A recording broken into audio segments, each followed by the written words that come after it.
2 दिन पूर्व हुए कुल्टी मर्डर केस का पुलिस ने 48 घंटे के अंदर पर्दाफाश करते हुए 4 अपराधियों सहित हत्या में प्रयुक्त तमंचा, एक बाइक, एक स्कूटर बरामद कर लिया है। इस विषय पर डीसीपी अभिषेक मोदी ने कहा कि कुल्टी के रहने वाले ईसीएल पॉरिश मारंडी की हत्या के मामले में मृतक की पत्नी सहित 3 लोगों को गिरफ्तार किया गया है। इस पूरी साजिश के मुख्य साजिशकर्ता मंगली मारांडी, विक्की नौनिया और संदीप नौनिया थे। पॉरेस को 2.5 लाख रुपए में मारने के लिए सुपारी दी गई थी, जिसके लिए बिहार के मुंगेर जिले से शार्प शूटर को 20,000 रुपए एडवांस दिया गया था। पुलिस ने बताया कि यह पूरी फिल्म की तरह रची गई एक घटना था। मंगली से 20,000 रुपए लेकर संदीप नौनिया ने विशाल पासवान नाम के एक और बदमाश से संपर्क किया। वह बिहार से किराए का एक शूटर लेकर आया। बुधवार की सुबह शूटर ने पॉरेस की हत्या कर दी और विशाल को साथ लेकर वहां से फरार हो गया। हालांकि घटना में विशाल और 3 अन्य को गिरफ्तार किया गया है, लेकिन किराए का शूटर फिलहाल फरार है। पत्नी मंगली मारांडी ने पॉरेस की सभी चल और अचल संपत्ति के लिए बिहार के एक शार्प शूटर को सुपारी दी थी। किराए के शूटर ने पॉरिस को गोली मारकर हत्या कर दी। जांचकर्ताओं का कहना है कि पॉरिस के पास चल और अचल दोनों तरह का बहुत पैसा है। उनके पास जमीन और नकदी के अलावा मकान है। इसके अलावा वह ईसीएल कर्मी होने के नाते पॉरिस को मोटा जीवन बीमा और अन्य लाभ भी मिलता। नतीजा जतन पॉरिस की पत्नी मंगली को उसकी मौत से सबसे ज्यादा फायदा होता। इसी पर ध्यान केंद्रित कर उन्होंने जांच शुरू कर दी। धीरे धीरे सारी घटना सामने आ गई। आरोपियों के पास से हत्या में प्रयुक्त तमंचा, एक बाइक, एक स्कूटर बरामद किया गया है। गौरतलब है कि कुल्टी के शीतलपुर में बुधवार को पॉरिस मारांडी की गोली मारकर हत्या कर दी गई। यह घटना शीतलपुर के पास तुलसीडीही नामक गांव में हुई थी। स्थानीय सूत्रों के अनुसार गांव के पास खाली जगह में अस्थायी झोपड़ी की दुकान थी। स्थानीय लोगों का अंदेशा है कि दुकान में देसी शराब का कारोबार किया जा रहा था। घटना दुकान के सामने हुई। हमलावरों ने उन्हें गोली मार दी। गोली की आवाज सुनकर स्थानीय लोग मौके पर पहुंचे। पॉरिस लहूलुहान अवस्था में जमीन पर गिर पड़ा। लोगों ने आनन फानन में उसे अस्पताल ले गए, परंतु अस्पताल ले जाने से पहले ही उसकी मौत हो गई थी। पुलिस ने शुरू में अनुमान लगाया कि शराब की दुकान में किसी विवाद के कारण पॉरिस की हत्या की गई होगी, लेकिन यह तो रची रचाई एक घटना थी जो कि उनकी पत्नी ने की। विशाल पासवान और शीतलपुर बाड़ी के ओरा बोले कि रकम काज करते होवे विशाल नुनिया विशाल पासवान एक और आबार एक बंधु आछे हिमांशु पासवान और मुंगेरे बाड़ी ओके अप्रोच करे। ओखाने ओদের नानी घर छिलो, ओखाने ओদের आगे থেকেই একটা কন্ট্যাক্ট ছিল। হিমাংশু পাসওয়ান কে ওরা কন্ট্যাক্ট করে कि এরকম কাজ আছে, এটা করতে হবে। এটাই আপনার নেক্সট 10 डेज 15 তারিখে 15 তারিখে मतलब शनिवार हिमांशु पासवान बाय ट्रेन এখানে আসে। সন্দীপ নুনিয়া ওকে শীতলপুর রেলওয়ে স্টেশনে রিসিভ করে ওকে নিজের বাড়িতে রাখে। নেক্সট 2-3 দিন ওরা এটাতে ট্র্যাকি করে এরা কীভাবে কাজটাকে করবে। এটা ফার্স্ট অ্যাটেম্প্ট, এটা মঙ্গলবার 18 তারিখে বিকালবেলা যখন ও মাঠে বসেছিল ডিসিজ, তখন একটা ফার্স্ট অ্যাটেম্প্ট নেয়। पर चूँकि ওখানে ছেলেগুলো খেলছিল ওরা করতে পায়নি। আবার সকালবেলা 19 তারিখে সকালবেলা ওরা যখন খবর পায়, মঙ্গলি মান্ডি খবর দেয় कि हाँ ওরা দোকানে বসে আছে, তখন সন্দীপ নুনিয়া और হিমাংশু পাসওয়ান ও दोनों টোটোতে আসে। এসে ও কাজটা করে और যখন এরা কাজটা করে পালিয়ে যাচ্ছে তখন বিশাল পাসওয়ান ওর নিজের মোটরসাইকেল নিয়ে এই দুজনকে রিসিভ করে और ওখান থেকে বেরিয়ে যায়। এই কেসে এরা 4টাই আসামি ধরা পড়েছে। 4টাই আসামি স্বীকার করেছে পুলিশের সামনে कि हाँ ওরা করেছে। ওদের কাছ থেকে जो अपराधे जो মোটরসাইকেল ব্যবহার হয়েছে, স্কুটি ব্যবহার হয়েছে, ইনক্লুডিং আর্মস जो ব্যবহার হয়েছে ওটা উদ্ধার হয়েছে। কটা আর্মস পাওয়া গেছে? দুটো। একটা আর্মস পাওয়া গেছে ইনক্লুডিং 1 ম্যাগাজিন ওটা পাওয়া গেছে। বলছি ওরা ভিতরে বলছে যে 20,000 টাকা নাকি অ্যাডভান্স দেওয়া হয়েছিল, সেটা কি রিকভারি? অ্যাডভান্স দেওয়া হয়েছিল, ওটা এখন পর্যন্ত ওরা রিকভারি করেনি, পুলিশ করতে পারেনি, ওটা রিকভারি করার চেষ্টা। আর হিমাংশু পাসওয়ানকে কি আপনারা কোনো ই পেয়েছেন? হিমাংশু পাসওয়ান আমি ওটা খোঁজ লাগাচ্ছি, ওটাকে তাড়াতাড়ি ধরা হবে, ওকেও কেসে এনশোর করা হবে कि वो সঙ্গে চাষিত হয়। যে বিক্কি তারপরে বিশাল, এদের কোনো প্রিভিয়াস কোনো ট্র্যাক রেকর্ড আছে নাকি ক্রাইমে? विक्की और विशाल কোনো ট্র্যাক রেকর্ড নেই। এটা জাস্ট পার্ট অফ मतलब এরা প্ল্যান করেছিল, তখন এরা একজনকে বাইরে থেকে নিয়ে এসে কাজটা করেছে। এটা টাকা লোভে এটা করেছে। এটা ওদের কোনো এখন পর্যন্ত ক্রিমিনাল রেকর্ড পাওয়া যায়নি। হিমাংশু পাসওয়ান যেটা পুলিশের এক্সপেকটেশন আছে, এটা একটা ও প্রফেশনাল या फिर একটা শার্প শুটার হলে হতে পারে। এটা চুঁকি ওর ডিটেলস এখন পর্যন্ত পাওয়া যায়নি, এই জন্য ওর বলতে পারবো না ওরা আগে কিছু করেছে কিনা। মুঙ্গেরে ওদের কন্ট্যাক্ট করা হচ্ছে, ওখানে থেকে ওদের কোনো ক্রিমিনাল রেকর্ড পাওয়া যায় তাহলে ওটা বলতে পারবো। বলছি স্যার এই পশ্চিমবঙ্গে তো কয়লা বেআইন ইনলিগাল संतोष मंडल की रिपोर्ट, पीवी न्यूज।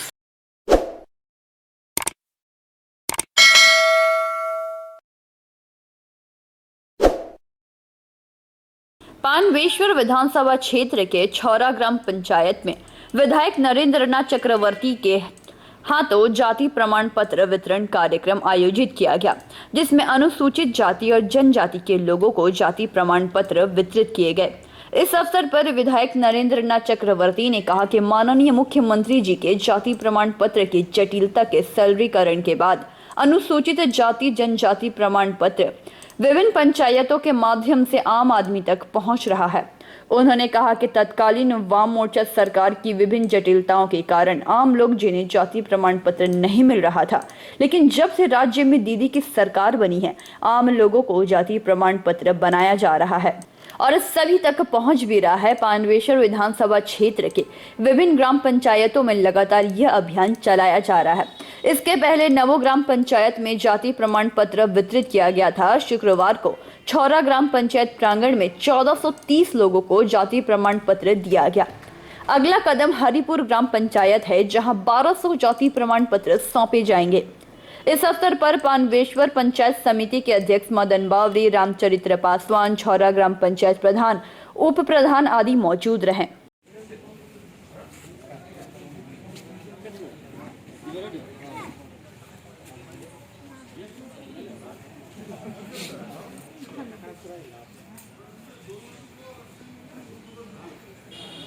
বললাম আমাদের সবাইকার বিদ্যুৎ সম্পদটা একটা মুক্তি কোথায় দাও না মুক্তি মহিলা সম্পদটা এখানে পঞ্চায়েতটা আনার জন্য কত চেষ্টা করেছে না না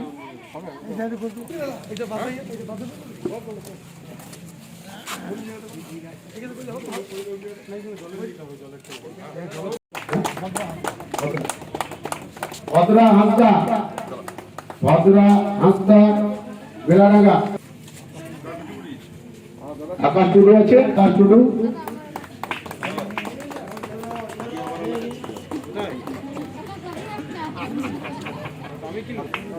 খরচরা কিসকু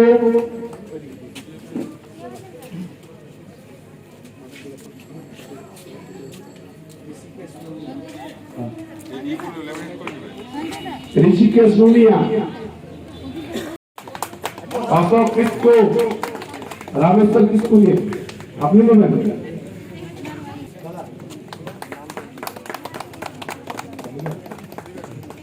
চলো প্রধান দেখ হাতালি দাও, একটু হাতালি দাও। সুনীল ভুইয়া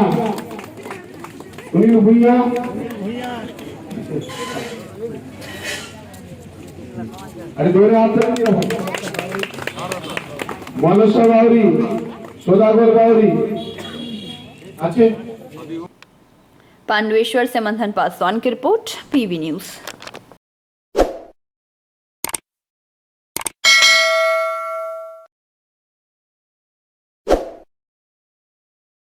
दुर्गापुर स्टील प्लांट के नगर प्रशासन की ओर से स्टील टाउनशिप के विभिन्न इलाकों में डीएसपी जमीन पर अवैध निर्माण करने वालों के खिलाफ अभियान जारी है। शुक्रवार अतिक्रमण हटाने के दौरान डीएसपी अधिकारियों को स्थानीय लोगों का आक्रोश का शिकार होना पड़ा। स्थानीय लोगों का आक्रोश इस कदर बढ़ा कि बस्ती के सैकड़ों महिला पुरुष एकजुट होकर अधिकारियों का वाहन रोककर मुआवजे की मांग करने लगे। करीबन 3 घंटे तक अधिकारियों को रोककर रख दिए जाने से इलाके में तनाव व्याप्त हो गया। आक्रोशित लोगों को शांत कराने हेतु विभिन्न थानों के पुलिस के साथ साथ सीआईएसएफ के जवानों की काफी संख्या में तैनाती की गई। अंततः प्रशासन द्वारा आश्वासन देकर मामले को शांत किया गया। उल्लेखनीय है कि शुक्रवार डीएसपी के नगर प्रशासन की ओर से शहर के 4 नंबर वार्ड अंतर्गत भारतीय सेक्टर संलग्न इस्पात पल्ली नोतुनपल्ली में अतिक्रमण हटाओ अभियान शुरू किया गया। इस दौरान डीएसपी अधिकारियों की सुरक्षा के लिए सीआईएसएफ जवानों के साथ साथ दुर्गापुर थाना के पुलिस वाहिनी काफी संख्या में मौजूद थे। अतिक्रमण हटाने के दौरान बुलडोजर लगाकर डीएसपी जमीन पर करीब 5 से अधिक अवैध निर्माण को ध्वंस कर दिया गया। इस दौरान घर में खुद को बंद करने वाली पूजा घोष एवं उनके परिवार की महिला सदस्य को प्रशासन द्वारा बार बार घर से निकल जाने के बाद भी महिला जब घर से नहीं निकली तब विवश होकर जवानों ने घर के पीछे की दीवार को तोड़कर महिला पुलिस के सहयोग से घर की महिलाओं को जबरन बाहर निकालकर उनके मकान को पूरी तरह से तोड़ दिया। इस दौरान महिलाओं की चीख पुकार एवं रोने का दृश्य देख आसपास की बस्ती के लोगों में आक्रोश फूट पड़ा। इसी दौरान बस्ती के लोग एकजुट होकर डीएसपी अधिकारियों को वाहन को रोककर प्रदर्शन करने लगे। इसी दौरान प्रदर्शन कर रहे लोगों ने डीएसपी अधिकारी अरुण कुमार अंबेडकर, देवव्रत बात्यबल, श्रवण कुमार को दफा दफा घेराव कर प्रदर्शन शुरू कर दिया। ক্ষতিপূরণ এখানে না দিবে আমরা এই আন্দোলন থেকে কেউ ঘরে যাবে না, সব রাস্তায় বসে থাকবে। আরে তৃণমূলের পুলিশ তুমি উর্দি ছাড়ো, তৃণমূলের ঝান্ডা ধরো, তৃণমূলের দালাল পুলিশ তুমি উর্দি ছাড়ো, তৃণমূলের ঝান্ডা ধরো, তৃণমূলের হায় হায় হায়, কাউন্সিলর এখানে হায় হায়, বাপুই হবে সব পয়সা খেয়েছে দালাল গুলো হায় হায়। যতক্ষণ এখানে সমস্ত সবাইকে বলা হচ্ছে যতক্ষণ এই 4-5টা ঘর যাতে যাতে ভেঙেছে গরিব মানুষের মোবাইলটা পিছা না দিবে কিন্তু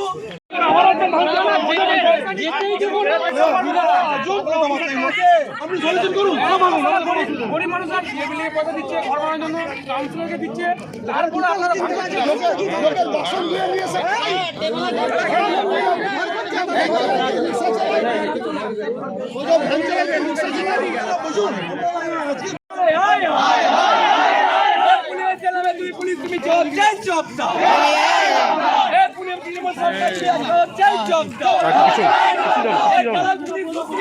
পিছু পিছু পিছু পিছু পাবলিক লোক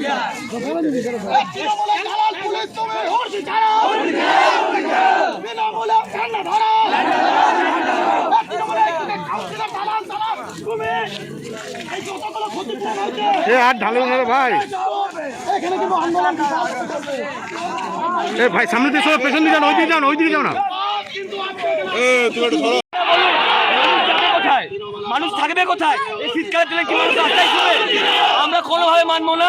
তখন নিজেদের গায়ের মধ্যে পুলিশ মারবে, পুরোনো ঘর করে জিজ্ঞাসা করে কাউন্সিল ভাঙুন আপনার আগে, পয়সা নিলে কাউন্সিলের দোকান ভেঙে দেবে, আবার আবার আবার যখন ভেঙে দিয়ে যাবে আবার নতুন করে ভাঙা দেবে। এই তৃণমূলের কাউন্সিলরদের জন্য আজকে পুরো টাউনশিপ খতম হয়ে যাচ্ছে।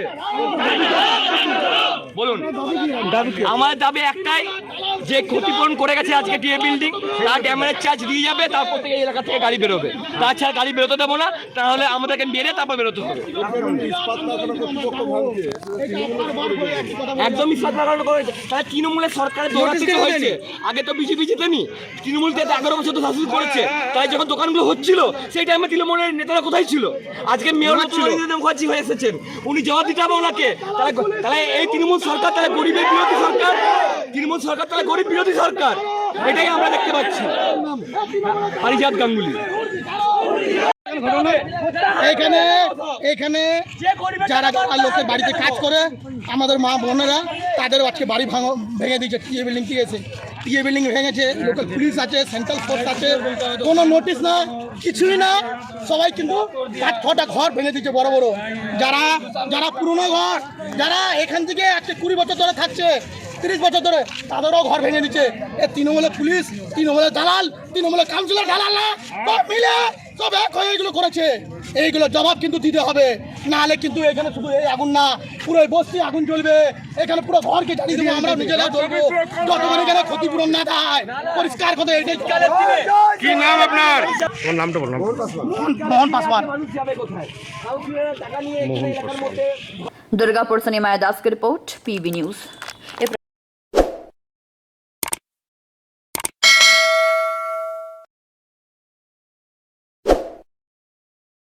आसनसोल नगर निगम वार्ड संख्या 44 नंबर के एनएस रोड पर शुक्रवार रोड बनाने को लेकर भाजपा तृणमूल एक दूसरे से भिड़ गए। काफी समय तक दोनों पक्षों में तू मैं होती रही। शुक्रवार की सुबह जब ठेकेदार ने रोड का काम शुरू किया तो भाजपा प्रत्याशी शिव प्रसाद बर्मन ने आकर काम रुकवा दिया। शिवराम बर्मन ने ठेकेदार से कहा कि आप कार्य का वर्क ऑर्डर दिखाओ, उसके बाद ही कार्य शुरू होगा, लेकिन ठेकेदार वर्क ऑर्डर दिखाने में असफल साबित हुआ। तब तक इसकी जानकारी तृणमूल कार्यकर्ताओं के पास पहुंच गई तो तृणमूल कार्यकर्ता राकेश केडिया घटनास्थल पर पहुंचे और कार्य शुरू करने की बात कही, जिसको लेकर भाजपा और टीएमसी समर्थकों के बीच हंगामा मच गया। शिवराम बर्मन का आरोप है कि राकेश केडिया ने उनसे अपशब्द भाषा का प्रयोग किया, जबकि इस विषय में तृणमूल कांग्रेस के प्रत्याशी और आसनसोल नगर निगम के प्रशासक अमरनाथ चटर्जी ने कहा कि शिव प्रसाद बर्मन को यह मालूम नहीं कि इस कार्य का टेंडर पहले ही पास हो चुका है। और उनकी सारी बात क्या है, आइए आपको सुनाते हैं।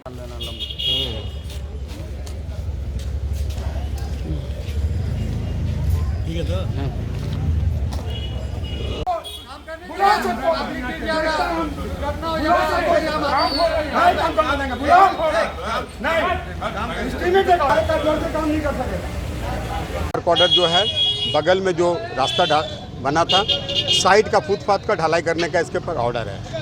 ये पर्टिकुलर ये जब टूटा था 6 महीना हो गया, पानी बारिश आई थी उस समय टूट गया था, उसी समय ये लोग का काम करवा लेना चाहिए। या इलेक्शन के पहले इसका कोई एस्टीमेट नहीं है। एस्टीमेट को ना देखते हुए ये लोग ज़बरदस्ती अपीट का ये लोग काम करने खोज रहा है। रूलिंग में है, पावर का गलत यूटिलाइज कर रहा है। जब एक कैंडिडेट जब एक नॉमिनेशन फाइल कर देता है तो वो चुनाव आयोग का दायरा में आ जाता है, उसका गाइडलाइन मान के चलना चाहिए। हम लोग जैसे गाइडलाइन को मानते हुए हैं। आज ने आप 45 वर्ष की आप अभिज्ञता है, आपको मालूम है कि राजनीतिक में क्या होता है, लेकिन ये गलत ढंग से हम भी चाहते हैं अपना वार्ड का विकास हो, हम भी चाहते हैं अपना वार्ड का तरक्की हो, लेकिन एक तो बात बता देते हैं, आपने 5 बरस यहाँ का चेयरमैन रह चुके हैं 106 वार्ड का, 5 बरस आप डिप्टी मेयर रह चुके हैं, 1 बरस एडमिनिस्ट्रेटर रह चुके हैं।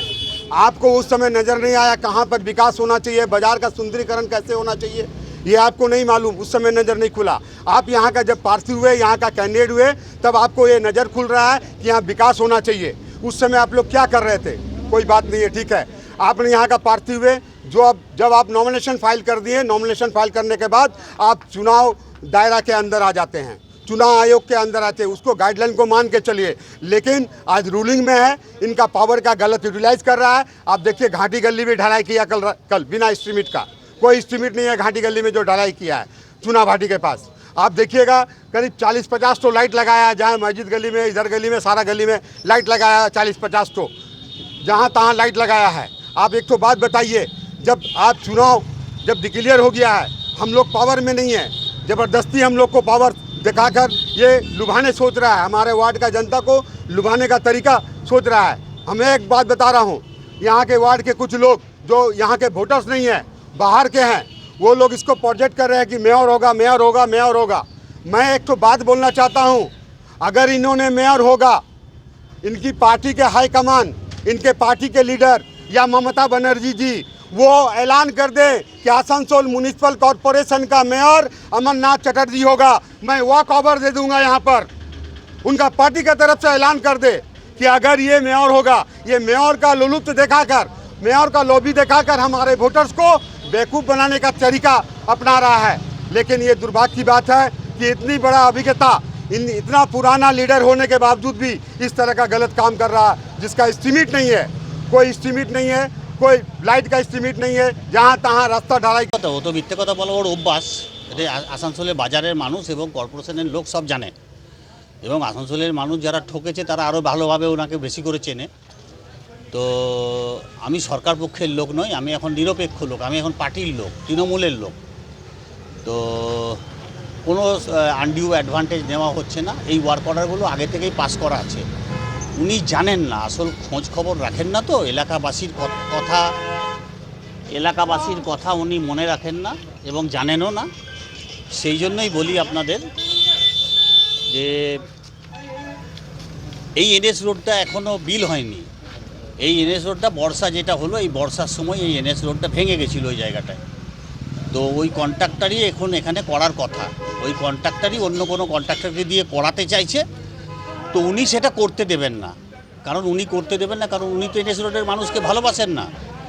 উনি তো এনএস রোডের মানুষের ক্ষতি চান, অ্যাক্সিডেন্ট হোক, কারো পা ভেঙে যাক, কেউ মিশনে যাক, কেউ হেলথ ওয়ার্ল্ডে যাক, তো এইসবই তো উনি চাই। তো আমি কি করব তার জন্য? আমি তো ধরুন রিপেয়ার করার কথা কন্ট্রাক্টরকে বলেছিলাম। উনি যদি চায় যে এনএস রোডের মানুষের ভালো না হোক, তা আমি কিছু করতে পারবো না। তবে নির্বাচনের পরে আমি নিশ্চয়ই চেষ্টা করব। এবং আমাদের যেটা কর্পোরেশন ছিল, আসানসোল মিউনিসিপ্যাল কর্পোরেশন, এখানে বিভিন্ন রকমভাবে বিভিন্ন জায়গায় উন্নয়নের জন্য সমস্ত কাজ পাস করিয়েছে, এবং সেটা আমরা রাহালেনের ময়দান থেকে পাস করিয়ে ওয়ার্ক অর্ডারগুলো আমরা ওখান থেকেই চালু করেছিলাম। তো ওনাকে একটু খোঁজখবর নেওয়া দরকার আছে। তো এই ব্যাপারে মানুষকে বিভ্রান্ত করছে, তো আমি মানুষকে অনুরোধ করব যে আপনারা বিভ্রান্ত হবেন না। যে কোনো কাজই মানুষের উন্নয়নের জন্য কাজ, তো সেই কাজগুলো হলে মানুষই উপকৃত হবে। তা আমার সঙ্গে তো এখন তো পার্টি তো সেটা আমাদের তো পার্টি সেরকমভাবে তো করছে না। তো উনি তো দেখেছেন যে আমাকে করেছিল। তো ওনার যখন এই বুদ্ধিটা এসছে, শুভ বুদ্ধিটা, আমি ওনাকে স্বাগত জানাই এই শুভ বুদ্ধির জন্য। তো আমার মনে হয় পার্টি সেই সিদ্ধান্তই নিতে যাবে, কারণ পার্টি দেখেছে 1 বছরের আমার ভূমিকা, এবং যে ডিজাস্টার হয়েছিল সেদিনকেও এনএস রোডে, সেদিন কিন্তু ওনাকে দেখা যায়নি। ওনাকে কিন্তু তৃণমূলের কর্মীদেরই দেখা গেছিল, আর আমাকেই দেখা গিয়েছিল। তো সেই জন্য আমার ভরসা, আশা যে পার্টিও আমাকে ঠিক করবে এবং এনএস রোডের মানুষও ঠিক করবে যে অমর চ্যাটার্জিকেই চাই। आसनसोल से संतोष मंडल की रिपोर्ट, पीवी न्यूज।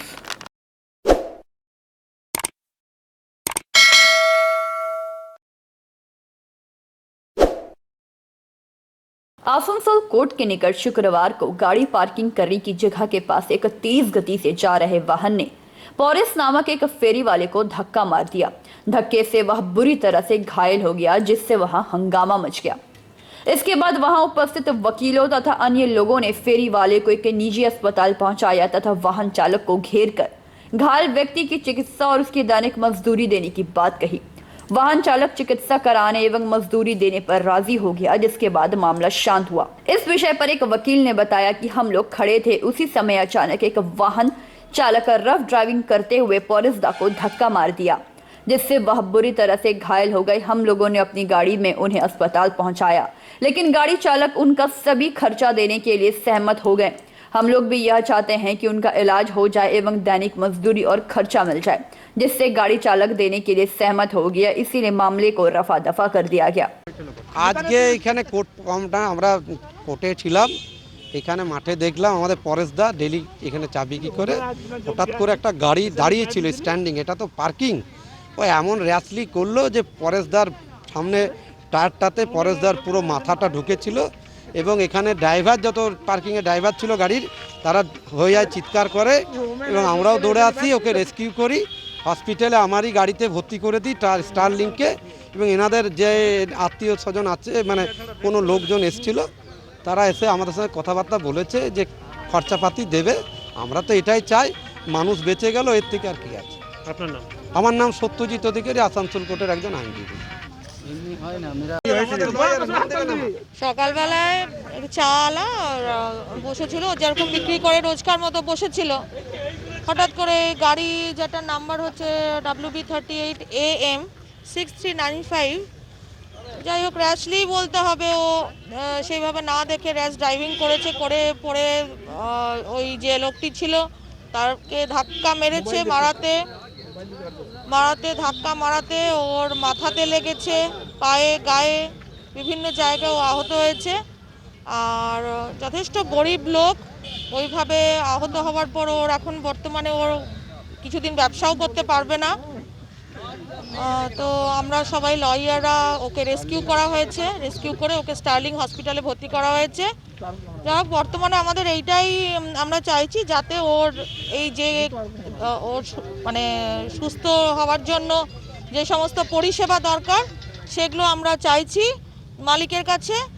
আর তাছাড়া ওর যে ডেলিকার প্রত্যেক দিনের যে যেটা ওর এখান থেকে ইনকাম যেটা হয় কোর্ট থেকে, এই ব্যবসা করে নিয়ে সে তার বাড়ির লোকজনকে চা বিক্রি করে, যেটা ব্যবসা করে বা চা বিক্রি করে যেটা ওর ইনকাম হয়, সেটা ওর বাড়ির লোকের প্রত্যেক দিনের দৈনন্দিন জীবনযাপনের যে খরচা লাগে সেটা আমরা দাবি করছি।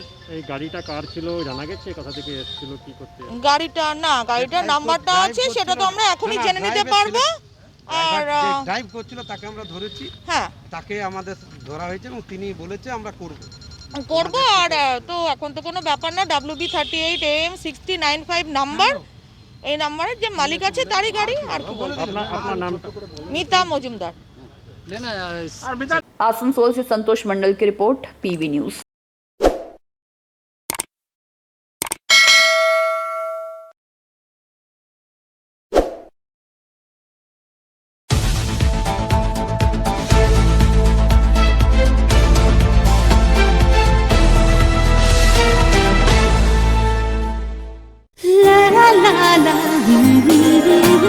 রান্নাঘরের আমি রানী, আসল গুঁড়ো মশলাটা জানি, স্বাদে সুস্বাদু অল্প একটুতেই রান্নায় জাদু, সুগন্ধ সুরুচির বাহারে মনপসন্দ মনপসন্দ মনপসন্দ আহারে। মনপসন্দ গোটা ও গুঁড়ো মশলা ঠিক মনে।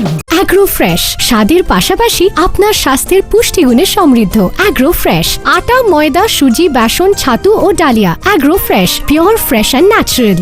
आपके बेहतर स्वास्थ्य के लिए global diagnostic and health care inspiring better health. Global लाया है आपके स्वास्थ्य चेकअप पैकेज, जहां उचित मूल्य में आपके पूरे शरीर की जांच की जाएगी। हमारे यहाँ ग्लोबल जनरल हेल्थ चेकअप मात्र 2799 रुपए में, ग्लोबल कार्डियक हेल्थ चेकअप मात्र 3799 रुपए में, ग्लोबल फुल बॉडी चेकअप मात्र 3899 रुपए में, ग्लोबल वेल वुमेन चेकअप मात्र 1999 रुपए में।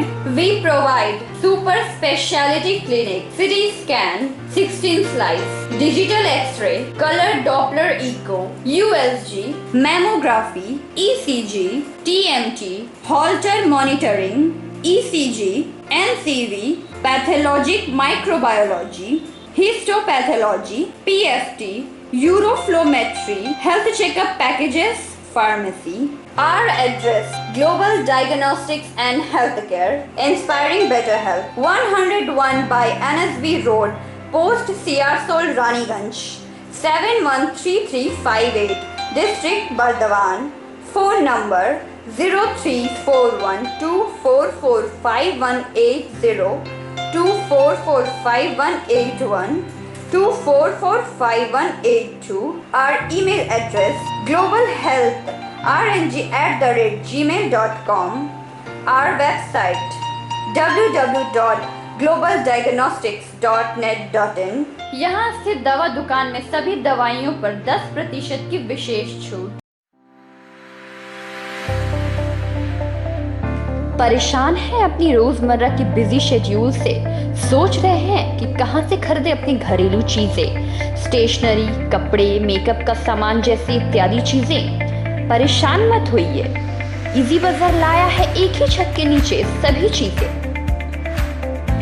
तो सोचना क्या है, यहाँ पर सभी चीजों पर उचित मूल्य उपलब्ध है एवं सभी चीजों का भरपूर स्टॉक, जिसे आप आसानी से खरीद सकते हैं। इतना ही नहीं, इजी बाजार में होम डिलीवरी की भी सुविधा उपलब्ध है। तो फिर देर किस बात की? हमारा पता है NSB road, opposite Anjana cinema hall. हमारा फोन नंबर है 9775766400।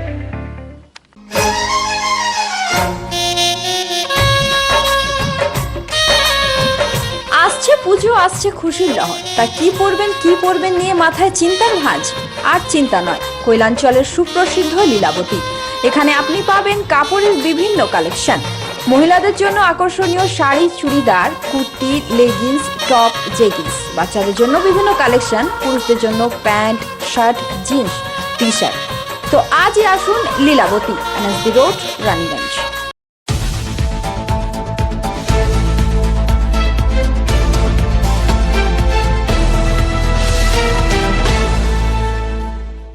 ज्वेलर्स एसोसिएशन ऑफ रानीगंज की नई कमेटी गठन कार्यक्रम का आयोजन सोस्टी गोड़िया पब्लिक लाइब्रेरी में संपन्न हुआ। मौके पर प्रधान सलाहकार सुदीप कुमार नंदी, अध्यक्ष बलराम राय, कार्यकारी अध्यक्ष प्रदीप कुमार नंदी, संपादक सुदीप्तो राय, सुदीप्तो नंदी, कोषाध्यक्ष गोदावर दत्ता, देवजीत नंदी, अरूप दे आदि मुख्य रूप से मौजूद रहे।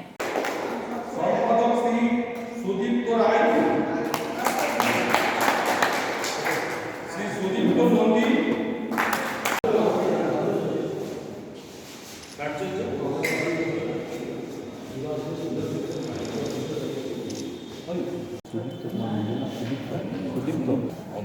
মাননীয় নূতন সম্পাদক মহাশয়ের জন্য একটা হাততালি প্রার্থনা করছি। সুদীপ কুমার নন্দী মহাশয়কে কিছু বলার জন্য আমরা এই শক্তি দিয়ে এটাকে রক্ষা করব এবং প্রত্যেকটি মানে দোকানদার বা প্রত্যেক জনের যে যা সুবিধা অসুবিধা সেগুলো আমরা তুলে ধরব এবং যতটা পারবো আমরা সচেষ্ট হয়ে চেষ্টা করব। আশা করি আগামী দিন আসছে সেই দিনে যারা আমাদের নতুন যে প্রজন্ম সেক্রেটারি প্রেসিডেন্ট যারা হয়েছে তারা আরও সুন্দরভাবে কাজ করবে, এটাই আমার কাম্য। এই বলে আমি এই পদটা আমাকে দেওয়া হয়েছে, আমি রেসপন্সিবিলিটি যা আছে এটা যে কাজ কর্ম সেটা আমি 100% দেবো এগুলো করার জন্য। ইউনিটি ইজ স্ট্রেংথ, যেটা আমি ভালো করে বিশ্বাস করি যে সবাই একতা থাকলে যে কোনো প্রবলেমের সলিউশন বার করা যেতে পারে। সেকেন্ড, আমরা কাজে যে কোনো জিনিস দেখাতে চাই, বলে করে কোনো কিছু হবে না, কাজে করে দেখাবার জন্য আমার ইচ্ছা, সেটাই আমি নীতিতে চলি। আর সবাইকে ইকুয়ালি ট্রিট করা এই একটা নীতি আমি খুব বেশি করে বিশ্বাস করি, আমি সেই মতেই চলতে চাই। এখন এই কোভিডের সিচুয়েশনে সবাই ঠিক থাকুন, ভালো থাকুন, এটাই সবাই চায়। আমি সবার থেকে প্রোটেকশানে থাকুন, মাস্ক করুন, এটা খুবই দরকার। এই বলেই আমি শেষ করি। দর্শকদের কাছে আরেকবার অনুরোধ করব, কারো যদি কিছু বক্তব্য থাকে আপনারা মঞ্চে এসে বলতে পারেন। যদি বলবার থাকে সভা শেষ হওয়ার আগে যদি আপনাদের কারো কিছু বলার থাকে আপনারা বলতে পারেন। আজকে সভা এখানে কিছুক্ষণের মধ্যে সমাপ্তি ঘোষণা করা হবে। আমি সভাপতি হয়ে হিসাবে আমি সকল সেক্রেটারিদের কাছে অনুরোধ করব তারা সুন্দর এবং সুষ্ঠুভাবে আগামী দিনে আমাদের সমিতিটাকে পরিচালনা করবে। তোমাদের কাছে এই আমার একান্তই কাম্য এবং আমি এখন কেউ এখন আর কেউ বলার নেই। আমাদের একটা মিটিং হয়েছিল, সেই সম্মেলনে আমি সেক্রেটারি পদে নির্বাচিত হই এবং 1988 থেকে আজকে পর্যন্ত আমি সেক্রেটারি পদে বহাল ছিলাম, মানে কন্টিনিউ 33 বছর সেক্রেটারির পদ আমি চালিয়ে এসেছি। এখন আমার বয়সের ভারে এই পদে আমি আর থাকতে পারছি না। বর্তমান কোভিড পরিস্থিতি অনেক সমস্যার সৃষ্টি হয়েছে সারা বিশ্বে। এই পরিস্থিতিতে সামাল দিতে গিয়ে এই বয়সে আমার পক্ষে বহুত মুশকিল হচ্ছে, যার ফলে আমি পদত্যাগ করতে বাধ্য হলাম। সমিতি কিন্তু আমাকে সভাপতির পদে নিযুক্ত করলো, সেই জন্য সমিতির সকল সদস্যকে আমি আমার তরফ থেকে আন্তরিক ধন্যবাদ জানাচ্ছি। আজকে দীর্ঘদিনের ইতিহাসে স্বর্ণ আইনের ইতিহাস থেকে যদি বলা যায় তাহলে 1970 থেকে আমার এই দীর্ঘ সাংগঠনিক একটা পরিশ্রম ছিল। 1977-এ আমি শিলিগুড়িতে সম্মেলন করি। আজ কমিটি তৈরি হলো, বলুন। সেই কমিটিতে আমাদের সভাপতি হিসাবে আমি নিযুক্ত হলাম এবং আমাদের সেক্রেটারি 3 জন নিযুক্ত হয়েছে। সেক্রেটারি 3 জনের নাম হচ্ছে সুদীপ্ত নন্দী, সুদীপ্ত রায়, অরূপ দে। আমি এদের কাছে কামনা করব যাতে এরা आज प्रेसिडेंट उसके साथ ওয়ার্কিং প্রেসিডেন্ট। আচ্ছা, 2022 মানে কমিটিটা কত জনের? এই কমিটিটা তৈরি হয়েছে, অ্যাকচুয়াল আমাদের সংগঠন তৈরি হয়েছে 1963 থেকে। 1963 থেকে তৈরি হয়েছে। টোটাল মেম্বার্স কতজনকে নিয়ে কমিটি গঠিত হলো? এখন আমাদের মোটামুটি আমাদের মেম্বার্স আছে 70 জন। আচ্ছা, রানীগঞ্জের মধ্যে আমাদের 70 জন জুয়েলারি অ্যাসোসিয়েশনের দোকানদার মেম্বার আছে। মেম্বার মানে আর কতজন আছেন সদস্য? মানে মেন পদভার কারা গ্রহণ করলেন? কতজন পদভার? মেন পদভার গ্রহণ করলো এখন উপস্থিত 3 জন সেক্রেটারি, আমরা 2 জন প্রেসিডেন্ট, আমাদের চিফ অ্যাডভাইজার সুজিত কুমার নন্দী মহাশয়, আরও এরপরে আমাদের সেক্রেটারিরা তাদের কার্যকরী সমিতিটা ওরা গঠন করবে এবং তারপরে তারা পরিচালনা করবে। পরিচয়? শ্রী বলরাম রায়, বর্তমান কমিটির সভাপতি। Thank you. रानीगंज से सम्राट दास की रिपोर्ट। पी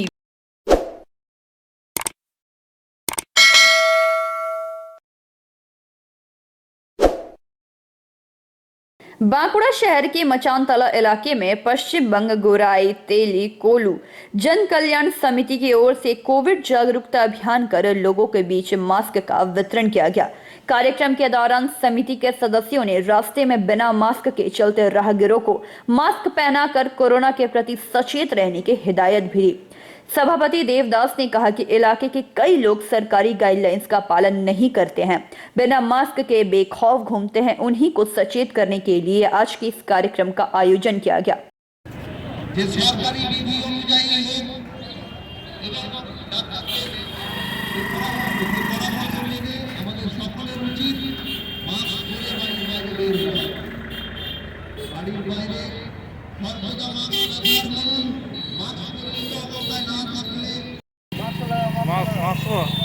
সরকারি প্রতিনিধি সকলকে মেনে চলার আবেদন নিয়ে এসেছে। যারা মাস্ক করছেন না তাদের বিরুদ্ধে বলছি, আপনারা সরকারি বিধি মেনে মাস্ক সঠিকভাবে পরে। কর্মসূচি মাচানতলায় তো কি উদ্দেশ্য নিয়ে এই কর্মসূচি? ব্যাপারটা হচ্ছে পশ্চিমবঙ্গ গড়াই তেলিকুলু জনকল্যাণ সমিতি একটা দায়বদ্ধ সংগঠন। স্বাভাবিকভাবে এদের একটা দায়বদ্ধতা আছে। যেভাবে করোনা ভাইরাস, যেভাবে আমাদের বেলাগাম সংক্রমণ চলছে, তাতে মানুষ সচেতন যদি না হয় তাহলে কিন্তু এই বেলাগাম সংক্রমণ ঠেকানো কোনোভাবেই সম্ভব নয়। তাই পশ্চিমবঙ্গ গড়াই তেলিকুলু জনকল্যাণ সমিতি তাদের যে স্বাভাবিক দায়বদ্ধতা, সেই দায়বদ্ধতা থেকে আজকে মাচানতলার রাস্তায় নেমেছে। মানুষকে তাদের মাস্ক বিতরণের মাধ্যমে এই বার্তারও দিতে চাইছে যে প্রত্যেকে যে সরকারি কোভিড বিধিগুলো আছে সেগুলো মেনে যাতে যথাযথভাবে মাস্ক পরে রাস্তায় নামেন এবং এই বেলাগাম সংক্রমণটাকে আটকানো একমাত্র আমরা সবাই যদি প্রচেষ্টা না করে এগিয়ে আসি, কোনোভাবেই এটাকে বিচ্ছিন্ন করা সম্ভব নয়। তাই মানুষকে সচেতন করার জন্য আজকে আমরা রাস্তায় নেমেছি। আপনার নাম? আমার নাম চিরঞ্জিত গড়াই। কর্মসূচি করলেন? আমাদের এই কর্মসূচি আছে আজকে মানুষকে সচেতন করার জন্য। আজ এত মানুষ অসুস্থ হচ্ছেন, এই করোনা ভাইরাস খুব বেড়ে চলছে। এই জন্য আমাদের সমাজ থেকে আজকে আমরা বেরিয়েছি যাতে মানুষকে সচেতন করা যায়। এই জন্য সবাইকে মাস্ক বিতরণ করছে। কি দেখছেন রাস্তায় নেমে? কি দেখছেন? কি মাস্ক তো সবাই পড়ছে না, মাস্ক তো পরেনি কেউ, মুখে নাকের নিচে পড়ছে। ছেলেরা, ইয়ং ছেলে সব জানে, বয়স্করা সবাই জানে যে এইরকম রোগ চলছে, মানুষ মারা যাচ্ছে, অসুস্থ হচ্ছেন, তবুও কেউ সচেতন হচ্ছে না। তাই আমরা আজ সমাজ থেকে বেরিয়েছি যাতে মানুষকে সচেতন করা যায়, মানুষকে মনে করে দিয়ে যায় যে এই ভাইরাস রোগ খুব আকার নিয়েছে, এটা সবাই সচেতন হন। হ্যাঁ, এটাই এই জন্য। আপনার নাম? আমার নাম দেবদাস গোরাই। बांकुड़ा से अनुप राय की रिपोर्ट, पीवी न्यूज।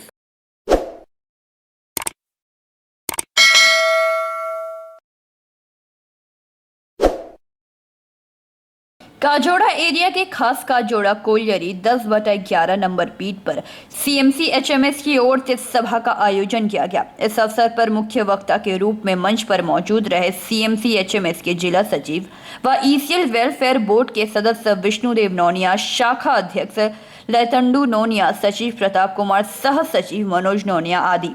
सभा को संबोधित करते हुए विष्णुदेव नौनिया ने कहा कि ईसीएल में श्रमिकों के लिए अगर कोई आवाज उठाती है तो वह सीएमसी एचएमएस है। श्रमिकों की हर समस्या, चाहे वेतन, बोर्ड का मामला हो या फिर कोलियरी बंद करने का मुद्दा ही क्यों ना हो, सीएमसी एचएमएस ही है जो इनके लिए सदैव खड़ी रहती है। बातें बताई गई है, सभी को विश्लेषण और अमल जरूर कीजिएगा। और जो भी साथी, कोई भी साथी अपने आप को कमजोर ना समझे। हमारा जो सीएमसी एचएमएस पार्टी ऑफिस है वो आप लोगों के लिए है। किसी भी तरह का कोई भी समस्या हो या परेशानी हो, कृपया करके पार्टी ऑफिस आप लोग जरूर जाइएगा। और आज की सभा यही समाप्त करते हैं। और आज का जो प्रोडक्शन है, डेली का जो हमारा कोटा है 10 नंबर का, वो प्रोडक्शन को फुल कीजिएगा ताकि मैनेजमेंट ये ना कहे कि ये लोग मीटिंग करके हमारा प्रोडक्शन डाउन कर दिया। साथी, आज की सभा यही समाप्त होती है। सभी को पुनः दोबारा धन्यवाद देते हुए, धन्यवाद। सीएमसी जिंदाबाद, एचएमएस जिंदाबाद। वेतन नहीं बढ़ाया जा सकता, इसीलिए चिंताधारणा हो रहा है, मीटिंग ही मत बुला। कोरोना के नाम धर के वेज बोर्ड की मीटिंग नहीं बुलाया जा रहा है। लेकिन एचएमएस ऐलान कर दिया है, सभी साथी लोग ध्यान से सुन लेंगे। ऐलान कर दिया है 1 से लेकर के 10 तक जितना वेज बोर्ड हुआ है और जो बढ़ोतरी हुआ है, शांति जितना बढ़ोतरी हुआ है, जितना बढ़ोतरी हुआ है उससे 1 नया पैसा जो है ये वाला जो है 11वां वेज बोर्ड जो हम लोग एग्रीमेंट होगा 1 नया पैसा कम नहीं लिया गया। HMS बोल दिया है कम में एग्रीमेंट नहीं हो सकता है, लेकिन भारत सरकार बोले, कोल इंडिया मैनेजमेंट बोले, ये लोग टारगेट में है कि हम लोग एग्रीमेंट कराएंगे लेकिन वेज बोर्ड नहीं बढ़ाएंगे, वेतन नहीं बढ़ाएंगे, ये टारगेट में है। बड़ी टफ लड़ाई है भारत सरकार के साथ में, इसलिए तमाम साथी से हम अनुरोध करेंगे कि आज समय की पुकार है। तमाम कोयला खदान की सब्सिडी में हमारा HMS स्टेट में जो है 1 नंबर स्थान पर है। ECL में थोड़ा सा पीछे है, ECL में थोड़ा सा पीछे है। 2-1 एरिया हमारा कमजोर हो गया नए सिरे से, हमारा फाउंडेशन एरिया, हमारा केंद्र एरिया, जिसके चलते थोड़ी सी असुविधा हो रही है। ये यदि ठीक हो जाएगा तो हम आशा करते हैं हम ईस्टर्न कोलफील्ड लिमिटेड में जो है HMS स्टेडियम 1 नंबर स्थान में आएगा और इसको मजबूत करना पड़ेगा। अभी आप जानते हैं मैनेजमेंट ने कानून कर दिया है, बोल नहीं रहा है। अभी प्रताप भाई बोले ने खासकर में 7 ट्रेड यूनियन है। हमको लगता है कुछ ट्रेड यूनियन ऐसा भी है शायद एक के बाद दूसरा आदमी है कि नहीं अकेले देता है, सिंगल ही देता है, लेकिन ऑलरेडी कानून जो है ऑफिस में आ चुका है। जिसको 50% से ज्यादा मेंबरशिप नहीं रहेगा उससे मैनेजमेंट जो है ठीक से बात नहीं करेगा। कम से कम 10% से नीचे जिसका ऊपर मेंबरशिप नहीं है उसको तो बैठने का भी अधिकार नहीं है, बात तो छोड़ दीजिए, ऑफिस में ढूंढने का भी अधिकार नहीं है, ऑलरेडी आ चुका है। इसीलिए हम लोग को भी टारगेट करना पड़ेगा ईस्टर्न कोलफील्ड लिमिटेड में भी, जो हम लोग जो है आपको जो है किसी भी कीमत पर हम लोग 50-60% मेंबरशिप ले जाना होगा। हम आप सबसे अपील करते हैं। अब एक चीज बढ़िया है, ये बात हम बार बार बोलते हैं, एक जमाने था जो नया लड़का लोग जो थोड़ा सुनने में अच्छा लगेगा, ये जो गया है ना दरभंगा पुल बोलता है इसको, यहाँ से पहले अंडाल से मंथन पासवान की रिपोर्ट, PV न्यूज।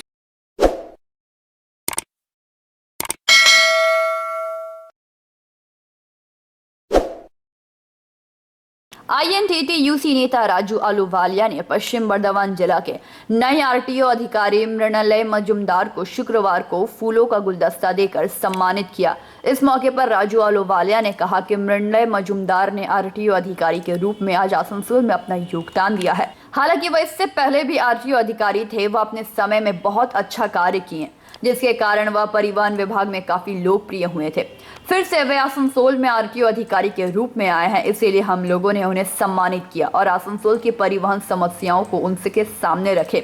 उन्होंने कहा कि जल्द सभी का निदान किया जाएगा। इसलिए आए थे आज यहाँ पर। आसनसोल में नए RTO आज जो हैं चार्ज लिए हैं मृणालय मजुमदार। इसके पहले वो आसनसोल में ARTO थे।